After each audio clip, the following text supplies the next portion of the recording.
Trump का जो सबसे बड़ा कमजोरी है वो ये आ रही है कि वो एक पीस ईरान एक्सपेक्ट कर रहे हैं कि ईरान भीख में मांगे, दया में मांगे, और हम सोचेंगे और दे देंगे। ईरान ऐसा नहीं करेगा तो सर। मैंने कहा हाँ आपको ट्रंप ये सोच रहे हैं। हाँ, मैंने कहा वही तो ट्रंप बात। ये सोच रहे हैं कि इन मुश्किलों के दिनों में आपके साथ बैठकर कम से कम कुछ दुख जरूर बांटे जा सकते हैं। बिल्कुल ऐसा ही है सर, इसलिए कि लड़ाई हो रही है इजराइल और ईरान की, और सर बीच में हम तमाम लोग ही जो है उनके ऊपर इफेक्ट पड़ रहा है। लेकिन अब लग ऐसा रहा है कि डोनाल्ड ट्रंप भी इसको रोकना चाह रहे हैं, सीज फायर की तरफ जाना चाह रहे हैं। क्या इतना आसान होगा अमेरिका के लिए इस जंग को खत्म करना? इसलिए कि ईरान तो उन्हें बहुत टफ पड़ा है। ईरान से तो कोई भी ये उम्मीद नहीं लगा रहा था कि ईरान जो है वो इतना जम के लड़ेगा, और ना सिर्फ अमेरिका से बल्कि गल्फ कंट्रीज पे भी जो अटैक किए हैं वो भी, उससे भी लोग काफी हैरान हैं। अगर कोई ये सोच रहा हो कि मैं जीत जाऊंगा या कोई हार जाएगा, वो एक गलत बात है। हर देश की अपनी अपनी पावर है, कमजोर है या नहीं वो दूसरे के मुकाबले में। यूएस के मुकाबले में ईरान कमजोर है, हम्म। यूएस प्लस इसराइल के मुकाबले में ईरान और ज्यादा कमजोर है। ये बात मान लें। दुनिया में अगर रैंकिंग भी करेंगे वो बहुत नीचे चली जाती है, हम्म। लेकिन उस रैंकिंग में, उस कमजोरी में, वो जो कमजोर आदमी है उसकी अपनी ताकत तो है ना। अब उसे थोड़ी ना आप डिनाई कर सकते हैं। भाई आप एक बात बताइए, इसका बड़ा अच्छा सा एग्जांपल देता हूं, क्योंकि आपके ऊपर डाल के दूंगा और मेरे ऊपर तो लोगों को बुरा नहीं लगता, बोले चलो यार ये आपस में बात कर रहे हैं। आप दिखने में हो सकता है कमजोर हो सकता है आप दिखने में थोड़ी नाजुक हो, लेकिन आप कितनी स्ट्रांग हो उस नाजुक पने में, मेरे ख्याल पाकिस्तान और हिंदुस्तान इसी बात को सलामी बजाता है कि here is a girl, here is a person, here is a human being जो अपनी बात बोलने के लिए राजी। उसके जरूर हो सकते हैं कुछ नतीजे इधर भी हो जाए उधर भी हो जाए, ऐसी बात नहीं है कि उसके नतीजे नहीं आते, लेकिन आप अपनी उस जगह में, अपने उस स्पेस में आप बहुत ज्यादा स्ट्रांग हो। और मुझे लगता है जितना ज्यादा आपको दबाया जा रहा है, मतलब आपका मतलब इस तरह से, आप उतने ही स्ट्रांग निकल कर आते हो, आप उतनी जल्दी नहीं गिरते हो। ये मेरा आकलन है as far as Iran is concern. So अगर आप, लेकिन दूसरी बात जब आप कहते हैं कि वो फंस गए, अटक गए, वो पीस करना चाहते हैं, कैसे पता चलता है कि कोई पीस करना चाहता है? मतलब इसका इसका क्या इंडिकेटर अवेलेबल है जो जो हम रीड कर पाए कि यूएस शायद तंग आ गया है, कमजोर पड़ने लगा है, या मे बी उतना स्ट्रांग नहीं रहा है? 10 दिन में दोनों तरफ से मैं बिल्कुल मानने को तैयार नहीं हूं एज अ फौजी कि ये आपस में ये कैलकुलेट करके बैठे होंगे कि 10 दिन में हमारा राशन पानी खत्म हो जाएगा, हमारे हथियार भी खत्म हो जाएंगे, हमारा विल भी खत्म हो जाएगा। मुझे नहीं लगता ये सब एक्सपेक्ट किया गया हो, और इसी वजह से मिलिट्री कमांडर्स ने एडवाइस भी दी होगी कि sir this is not the right time, और this is that, this is that. But political decision है। आपको आपके सामने एक बड़ा अच्छा सा एग्जांपल है, सैम मानेकशॉ साहब से इंदिरा गांधी ने बोला था कि चलिए जी अटैक कर दीजिए, उन्होंने कहा this is not the time. अब ठीक है वो पॉलिटिकल डिसीजन उनका अच्छा था कि चलिए ठीक है फिर एक काम कीजिए, तैयारी करिए, और जो डेट्स आप बता रहे हो, जो महीना आप बता रहे हो, उस तक पहुंचते पहुंचते हमें अटैक करना, एक तैयारी करिए। सो कुछ एक चीजें ऐसी जरूर होती हैं जो पॉलिटिकली, अनफॉर्चुनेटली, आप अगर इंसिस्ट कर जाते हो तो उसका जो फौजी एनालिसिस दिया गया होता है, जैसा कि मानेकशॉ साहब ने बोला था कि इस समय अटैक इसलिए पॉसिबल नहीं है क्योंकि बांग्लादेश में बहुत ज्यादा रेन्स आ रहे होंगे जुलाई के करीब, अगस्त के करीब, so it's a rainy season. तो आपके सारे टैंक, आपकी सारी फौज, आपकी सारी सप्लाईज वो अटक जाएंगे। किसी को समझ आ गया, ट्रंप को समझ नहीं आया। सो सबसे बड़ी बात ये भी है कि वो जो आपके चारों तरफ एडवाइजर्स होते हैं जिसको हम लोग कोटरी बोलते हैं, वो जो कोटरी है ना, वो उनको क्या एडवाइस कर रही थी? मुझे ऐसा लगता है उन सब का यूनानिमस एडवाइस ये रहा होगा, सर अगर खमेनी निकल गया तो समझ लो ईरान खत्म। ईरान में सर अपराइजिंग इतनी तगड़ी हो रखी है, पूरी पब्लिक सड़क पर है, खमैनी हटा और समझ लीजिए आईआरजीसी डिसॉल्व हो जाएगी, उनकी आर्मी रहेगी नहीं, उनका ये जो सो कॉल्ड मुल्ला और मौलानाओं वाला जो कल्चर है, इसके खिलाफ है पूरी की पूरी जनता, क्योंकि वो सड़कों पर है, प्रोटेस्ट जो जिनकी बात कर, यहाँ पर शायद वो ईरान को आंकने में भूल कर गए। इसको बोलते हैं ना कैलकुलेटेड रिस्क, गलत हो गया कैलकुलेशन, पता नहीं कैसे, बट ये बात हमने लड़ाई से पहले भी कहीं किसी के साथ करी थी, जब मेरा अपना सोच ये था, Khamenei is something like Hamas of Palestine, ये एक सोच है, इस सोच को आप रातों रात कहीं खत्म नहीं कर सकते, और मैं उसको गलत मतलब में नहीं डाल रहा हूं। खमैनी अगर वहां 10, 20, 30, 40, 50 साल से सो कॉल्ड कंट्रोल लीडर रहे हैं, तो एक पूरी जनरेशन जो ऊपर आई है वो उस अपब्रिंगिंग में आई है। उससे पहले वाले जो 60, 70, 80 उम्र वाले जो लोग हैं, उन्होंने उस समय 79 में जब रेवोल्यूशनरी गार्ड बनी थी और रेवोल्यूशनरी चीजें आई थी खमैनी के राइस के साथ, तो ये उनकी सोच उस समय वो रही थी, इसीलिए वो आ पाए। अदरवाइज ईरान तो यूएस की तरह बिल्कुल बढ़िया वाला वो था। अब एक एग्जांपल वही है, ऐसे भी ले लो, कौन कह सकता है कि मुस्लिम कंट्रीज में burqa can be a bad thing और अ गुड थिंग?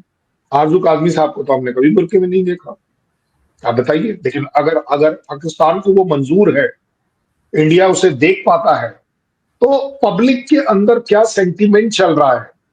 अदरवाइज अब तक तो आपका तो कलमा भी पढ़ देना चाहिए था, खात्मा भी हो जाना चाहिए था, सब कुछ हो जाना चाहिए था। सर ये अफगानिस्तान नहीं है, नहीं कट्टरपन नहीं, इतना कट्टरपन नहीं। नहीं, बट अदरवाइज आपको मालूम है लोग पाकिस्तान को काफी ब्लेम करते हैं कट्टरपन के ऊपर, अफगानिस्तान जितना नहीं। कोई कंपैरिजन कर दिया ना आपने, बहुत बढ़िया बात करी, comparatively. So same goes Iran compare, किसी से कंपेयर करेंगे तो नीचा पाएंगे, किसी नीचे वाले से कंपेयर करेंगे, उसको आप वियतनाम के साथ कंपेयर कर लीजिए, नेपाल के साथ कर लीजिए, भूटान के साथ कर लीजिए, चलिए छोड़िए पड़े ना, पाकिस्तान के साथ कर लीजिए, तो शायद आप उसको कहीं ऊंचा भी पाए। सो ये जो कैलकुलेटेड रिस्क होते हैं, कैलकुलेशंस का जो सिस्टम है, यहां पर शायद स्पेशली ट्रंप गलत चले गए या उनको गलत फीड मिल गया, इन्फ्लुएंस हो गए कि खमैनी मींस ईरान घुटनों पर, वहां पर तख्ता पलट गया कि खमैनी जाने से ईरान उठ गया, गिरा नहीं, घुटनों पर नहीं आया, तकलीफ में है, मार खा रहा है, नुकसान हो रहा है, लेकिन वो उठ कर आ गया, क्योंकि वो पब्लिक, वो आईआरजीसी ने घुटने नहीं टेके। एंड आई थिंक वो स्ट्रेंथ जो है वो हमें ग्रांट करनी पड़ेगी, और उस स्ट्रेंथ के साथ जो 2 से 3 चीजें उनको मिल गई, दैट वाज द मिसाइल, जो उनके पास मिसाइल्स हैं, उनके पास जो ड्रोन्स हैं वो मिल गए। ये 2 चीजों ने मिलकर उनको एक घातक फोर्स बना दिया कि पब्लिक है, आईआरजीसी है, डिलीवरी सिस्टम है, 100 में से हो सकता है 60 डिलीवरी सिस्टम टूट गए, तोड़ दिए होंगे यूएस ने, कोई बड़ी बात नहीं। 40 जो है, उस 40 की ताकत जीरो नहीं हो सकती ना, मैं ये समझाने की कोशिश कर। बिल्कुल, लेकिन सर जाहिर है कि डोनाल्ड ट्रंप का ये कहना कि अब वो इस जंग को रोकना चाहते हैं, ये कहीं ना कहीं लोग बात करते हैं कि अमेरिका की कमजोरी जो है वो सामने आ गई है उनके ऊपर। उनके अपनी जो गवर्नमेंट है डोनाल्ड ट्रंप की, वो भी एतराज करी, बल्कि आज मैं नाम मुझे एग्जैक्टली याद नहीं, लेकिन किसी मिसाइल की बात की गई या किसी बम की बात की गई कि जी जो ईरान पे इल्जाम लगाया जा रहा था, तो कहते वो तो उसके पास है ही नहीं, और जिसका बहाना करके या जिसका एक्सक्यूज देकर अटैक हुआ था, तो ऐसा कुछ तो ईरान कर ही नहीं रहा था। ऐसे में आपको नहीं लगता कि यूएस की जो या ट्रम्प की जो एक स्ट्रैटेजी थी ईरान को लेकर, वो बिल्कुल गलत साबित हुई है? वो तो कुछ भी नहीं बदल पाए वहां पे। वो कुछ भी नहीं बदल पाई, ये बात मान लो, वहां पर वो गलत हो। जहां तक यूएस गवर्नमेंट का सवाल है, रिपब्लिकन्स को, डेमोक्रेट्स को जब क्लोज डोर मीटिंग में बताया गया, तो रिपब्लिकन्स और डेमोक्रेट दोनों, उनका कहना है कि we will not contradict Trump, but we are very concern that it will suck US into a protracted conflict. कहने का मतलब सरल भाषा में अगर इसको करें, हम ट्रंप को अपोज नहीं कर रहे, कंट्राडिक्ट नहीं कर रहे, लेकिन जो ट्रंप कर रहे हैं वो ठीक नहीं है, वो हमारे देश के लिए ठीक नहीं। 62% रॉयटर्स का जो सर्वे है वो कहता है पब्लिक का कि they are not for it. उनका कहना है कि ये बिल्कुल नहीं है। और ऊपर से सोचिएगा 39 का कहना है, सो कॉल्ड 39 का कहना है कि सपोर्ट हम करते हैं। लेकिन जब उसी से नीचे एक और सर्वे किया गया रॉयटर्स द्वारा ओनली, और उसमें कहा गया कि 42% ने कहा कि अगर कैजुअलिटीज होती हैं तो हम इसको बिल्कुल सपोर्ट नहीं करते। इसका मतलब हो गया 62 तो हमने पहले गिन लिए और 42 ये गिन लिया, मतलब 100% जनता क्लियर है वहां की कि ये नहीं होना चाहिए, और फिर भी हो रहा है। क्या बड़ी बात है? आप बता दीजिए मैं क्या इंप्रेशन लूं, मतलब इसको गलत एग्जांपल दूंगा इसलिए पाकिस्तान में जल्दी समझ आएगा। मैं क्या मैसेज लूं कि काउंसलेट पर पब्लिक अटैक कर रही है, यूएस काउंसलेट पर, और ईरान और गवर्नमेंट ईरान के सपोर्ट में खड़ी है, ऐसा बोला जा रहा है, एटलीस्ट स्टेटमेंट तो यही बोली जा रही है। आप सोचिए, आपका सऊदी के साथ डिफेंस पैक्ट है जिसके ऊपर आपने बड़ी डींगे मारी, और मारनी भी चाहिए, कोई बुराई नहीं, स्ट्रेटेजिक अलायंस आपने किया है कि अगर हम पे अटैक होगा तो उन पर माना जाएगा, उन पर होगा। तो सऊदी ने अब आपसे पूछ लिया, तो अब आप कहां स्टैंड करेंगे? किस पॉइंट ऑफ व्यू से आप बोलेंगे कि आप सही हैं, गलत? देखिए, वॉर में सबसे बड़ी तकलीफ ये होती है कि हर एक को जो मौका मिलता है वो उस तरफ शिफ्ट कर लेता है, इसमें कोई डाउट नहीं। सो उस पॉइंट ऑफ व्यू से मुझे अभी तक ऐसा कहीं कोई इंडिकेटर नहीं मिला जहां ट्रंप ये कह रहे हो कि वी आर प्रिपेयर्ड। वो पता है क्या कर रहे हैं? वो अपनी जिसको बोलते हैं ना पोजीशन ऑफ स्ट्रेंथ एक एलिवेटेड लेवल से नीचे देखकर बोल रहे हैं कि ओके ईरान, तुम घुटने टेक दो, हम। वो ये नहीं बोल रहे हैं, वो ये कहीं नहीं दिखा रहे हैं कि चलिए कहीं रोककर बातचीत करी जाए। The door is open. Door open कैसे हो? आपने बोला खमेनी नहीं होने चाहिए, चलो जी खमेनी नहीं रहे। अब आपने बोला खमेनी की रिजाइन भी नहीं होनी चाहिए कि उनका बेटा क्यों बनेगा। मैं कह रहा हूं चलो एक सेकंड के लिए उनका बेटा नहीं बनता, और कौन बनता? उस हायरार्की में वही तो बंदा बनता जो खमेनी के क्लोज सर्कल में ऊंचाई पर है, जो आईआरजीसी की आंखों में सही है। तो कहां से आप लाएंगे? अब वो अगर ये बोल दें कि I am not happy, oh well who the hell cares for your happiness? आप तो हैप्पी की बात कर रहे हो, मैं तो कह रहा हूं we are annoyed with you. अब बोलो क्या करेंगे? वो कौन सुन रहा है? सो ट्रंप का जो सबसे बड़ा कमजोरी है वो ये आ रही है कि वो एक पीस ईरान एक्सपेक्ट कर रहे हैं कि ईरान भीख में मांगे, दया में मांगे, और हम सोचेंगे और दे देंगे। ईरान ऐसा नहीं करेगा तो सर। मैंने कब कहा? मैंने कहा आपको ट्रंप ये सोच रहे हैं।